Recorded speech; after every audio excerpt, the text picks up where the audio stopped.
আসসালামু আলাইকুম। আপনারা আছেন পাঠশালা 365 এর সঙ্গে। আমন্ত্রণ জানাচ্ছি 5 এপ্রিল 2025 সংবাদপত্র থেকে সংগৃহীত গুরুত্বপূর্ণ সাধারণ জ্ঞান আলোচনায়। বিমস্টেক জোটের সর্বশেষ সম্মেলন কোথায় অনুষ্ঠিত হয়েছে? গ. থাইল্যান্ডে। বিমস্টেক জোটের সর্বশেষ সম্মেলন অনুষ্ঠিত হয়েছে থাইল্যান্ডে। সম্প্রতি যুক্তরাষ্ট্র সরকারের নতুন শুল্ক নীতি অনুযায়ী বাংলাদেশি পণ্যের উপর কি পরিমাণ শুল্ক আরোপ করা হয়েছে? ঘ. 37%। সম্প্রতি যুক্তরাষ্ট্র সরকারের নতুন শুল্ক নীতি অনুযায়ী বাংলাদেশি পণ্যের উপর কি পরিমাণ শুল্ক আরোপ করা হয়েছে? ঘ. 37%। কোন দেশের সাথে বাংলাদেশের বাণিজ্য ও বিনিয়োগ সহযোগিতা ফোরাম চুক্তি টিকফা রয়েছে? ঘ. যুক্তরাষ্ট্র। যুক্তরাষ্ট্রের সাথে বাংলাদেশের বাণিজ্য ও বিনিয়োগ সহযোগিতা ফোরাম চুক্তি টিকফা রয়েছে। টিকফা চুক্তি কখন স্বাক্ষরিত হয়? গ. 2000। খ. 2013 সালে। টিকফা চুক্তি স্বাক্ষরিত হয় 2013 সালে। শ্রীলঙ্কার বর্তমান প্রধানমন্ত্রী কে? গ. হরিণী অমরাসুরিয়া। শ্রীলঙ্কার বর্তমান প্রধানমন্ত্রী হরিণী অমরাসুরিয়া। আঞ্চলিক জোট সংস্থা বিমস্টেক এর বর্তমান মহাসচিব কে? ঘ. ইন্দ্রমণি পাণ্ডে। আঞ্চলিক জোট সংস্থা বিমস্টেক এর বর্তমান মহাসচিব ইন্দ্রমণি পাণ্ডে। চিকেনস নেক হিসেবে পরিচিত শিলিগুড়ি করিডোর ভারতের কোন রাজ্যে অবস্থিত? গ. পশ্চিমবঙ্গ। চিকেন নেক হিসেবে পরিচিত শিলিগুড়ি করিডোর ভারতের পশ্চিমবঙ্গে অবস্থিত।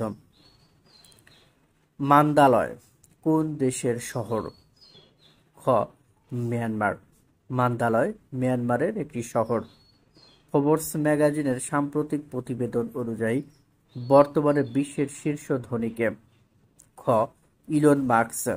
ফোর্বস ম্যাগাজিনের সাম্প্রতিক প্রতিবেদন অনুযায়ী বর্তমানে বিশ্বের শীর্ষ ধনী ইলন মাস্ক। নাফাকুম জলপ্রপাত কোন জেলায় অবস্থিত? খ.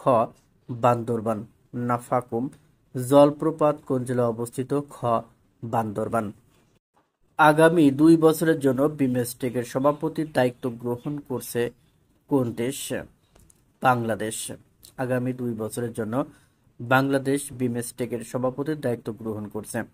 সম্প্রতি থাইল্যান্ডে কততম বিমস্টেক শীর্ষ সম্মেলন অনুষ্ঠিত হয়? ষষ্ঠ। সম্প্রতি থাইল্যান্ডে ষষ্ঠ বিমস্টেক শীর্ষ সম্মেলন অনুষ্ঠিত হয়। প্রথম ধাপে ফেরত নেওয়ার জন্য কতজন রোহিঙ্গাকে যোগ্য বলে জানিয়েছে মিয়ানমার? 1,80,000। প্রথম ধাপে ফেরত নেওয়ার জন্য 1,80,000 রোহিঙ্গাকে যোগ্য বলে জানিয়েছে মিয়ানমার।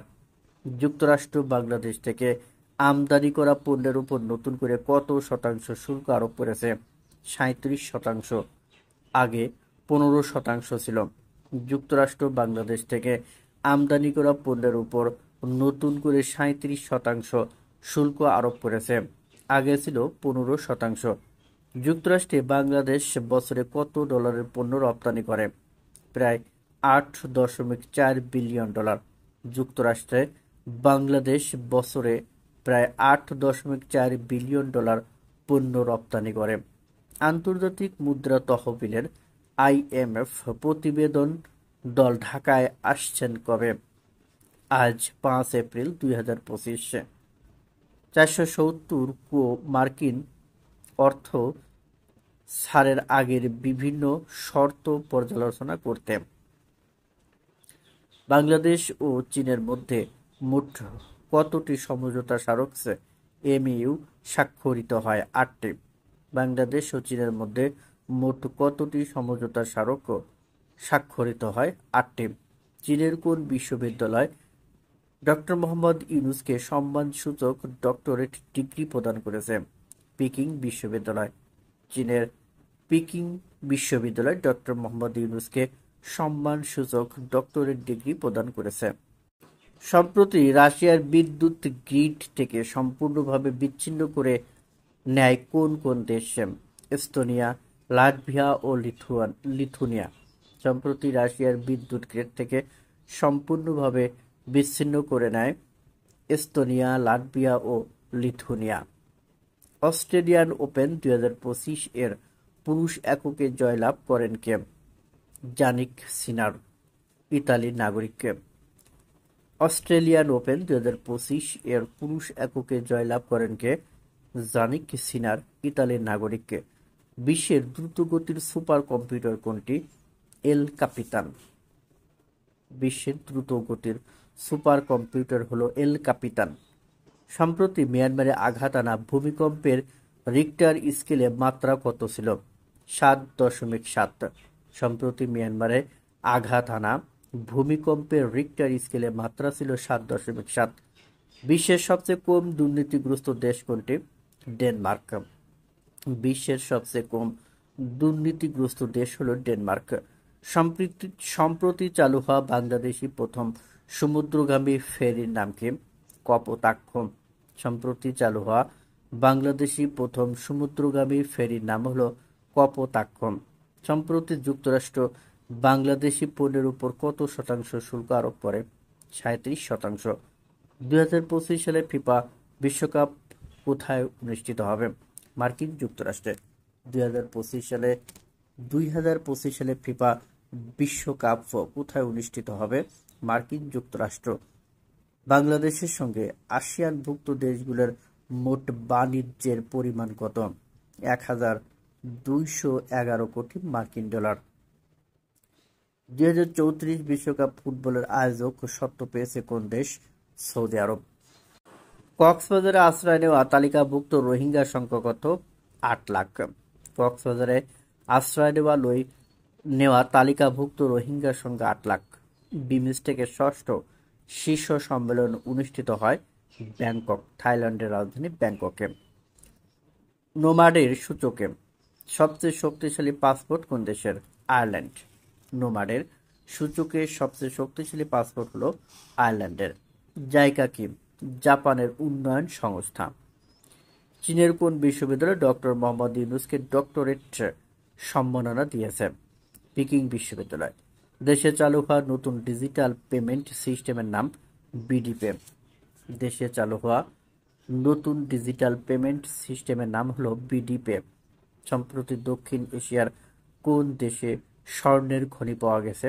পাকিস্তান। সম্প্রতি দক্ষিণ এশিয়ার পাকিস্তানে স্বর্ণের খনি পাওয়া গেছে। জিএফপি অনুযায়ী সামরিক শক্তিতে শীর্ষ দেশ হলো যুক্তরাষ্ট্র। জিএফপি অনুযায়ী সামরিক শক্তিতে শীর্ষ দেশ হলো যুক্তরাষ্ট্র। আজকের কুইজ বলতে হবে বিমস্টেকের সদর দপ্তর কোথায় অবস্থিত? বলতে হবে বিমস্টেকের সদর দপ্তর কোথায় অবস্থিত। চলুন জেনে নেওয়া যাক 5 এপ্রিল 2025 আজকের এই দিনে বিভিন্ন ঘটনাবলী। 1753 সালের 5 এপ্রিল ব্রিটিশ জাদুঘর প্রতিষ্ঠা করা হয়। 1753 সালের 5 এপ্রিল ব্রিটিশ জাদুঘর প্রতিষ্ঠা করা হয়। 1995 সালের 5 এপ্রিল বার্লিনে জলবায়ু সংক্রান্ত জাতিসংঘের সম্মেলন শুরু হয়। 5 এপ্রিলের জন্ম যাদের: 1588 সালের 5 এপ্রিল টমাস হবস, যিনি ছিলেন ইংরেজ দার্শনিক, তিনি জন্মগ্রহণ করেন। 1929 সালের 5 এপ্রিল জন্মগ্রহণ করেন গোলাম সামদানি কোরাইশি, তিনি বাংলাদেশের বিশিষ্ট সাহিত্যিক, গবেষক ও অনুবাদক। মৃত্যু: 5 এপ্রিলে মৃত্যু 1932 সালের 5 এপ্রিল প্রভাত কুমার মুখোপাধ্যায়, তিনি বাঙালি সাহিত্যিক, তিনি মৃত্যুবরণ করেন। 1980 সালের 5 এপ্রিল প্রখ্যাত ভারতীয় বাঙালি সাঁতারু প্রফুল্ল ঘোষ মৃত্যুবরণ করেন। 2007 সালের 5 এপ্রিল নীলা মজুমদার, যিনি ভারতীয় বাঙালি লেখিকা, মৃত্যুবরণ করেন।